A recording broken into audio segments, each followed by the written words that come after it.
I will begin chapter 3 by making a confession that as I read through it, I was triggered because I have supported moms and I have also witnessed moms go through the mother wound because of their absenteeism and their lack of presence with their children, and the different results really encouraged me about this program because I had put it away, shelved it away for a while, just wondering, what was new that would need to be discussed. And it opens, we're still referring to the book Wounded, if you're new here. And we are in chapter 3. It's a book by Agiso Tongoi Oduno. And she starts this chapter, Causes of the Mother Wound, by quoting Psalms 22 and verse 9 from the Bible. And it says, "Lord, you delivered me safely from my mother's womb. You are the one who cared for me ever since I was a baby." And that could sound a bit controversial because if God cared for us, how did we end up in trauma? She goes on to say that one of the reasons an unborn baby can be wounded is conception out of wedlock. I think I will just wade through this chapter without much talk because I think I will digress so many times. Agiso goes on to say a failed abortion attempt by the mother only aggravates the wound for the fetus, for the child. Any emotional trauma, including prolonged labor, experienced by the mother will also be registered by the baby. And how many times have we gone through these delivery situations and just proceeded on to live with these children, not really taking time to talk to that child, the soul of that child, the spirit of that child, even their being. From my personal experiences, one of my pregnancies was very heavy on me. And I remember I was sad most of it and to the point of being unwell.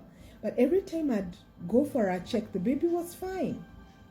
And I wondered then, what is the aggravation? And the first thing I did when I met this beautiful baby of mine was I held them in my privacy and I wept for them. And I told them, I'm so glad you made it. You had scared me. And I'm so glad we've met. I'm so glad that I'm seeing your beautiful eyes and tickling your little toes. And I'm your mommy. And I went through that, and I still do. I call her aside and I have that conversation with her.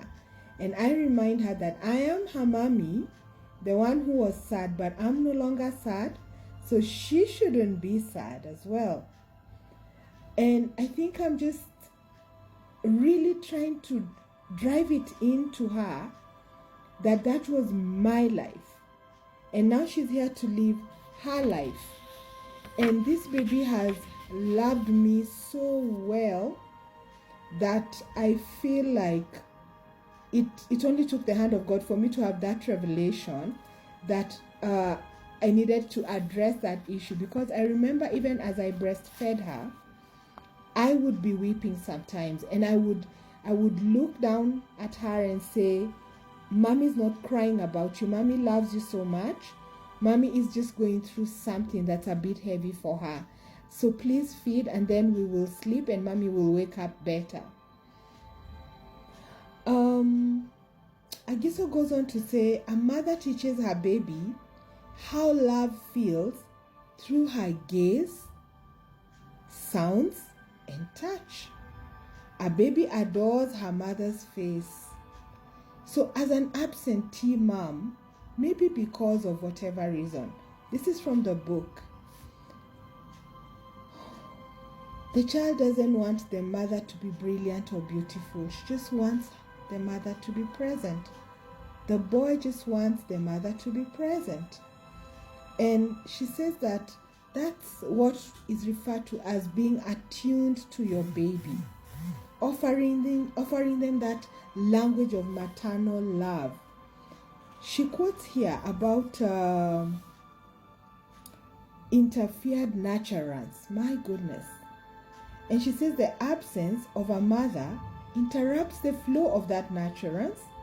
And she also says that emotional connection that the baby was riding on, obviously because the pregnancy cannot be put down, so the baby was with you on your flights, on your trips, at work, and the baby was so excited that this is the person I'm coming to meet. And then they arrive, and suddenly it's goodbye. Can you imagine the shock on that little baby? And she goes on to say that, to quote Alfred Davis, who advises that a mother's emotional distress can create an emotional wound that can leave a child with feelings of abandonment, the dread of aloneness. My goodness.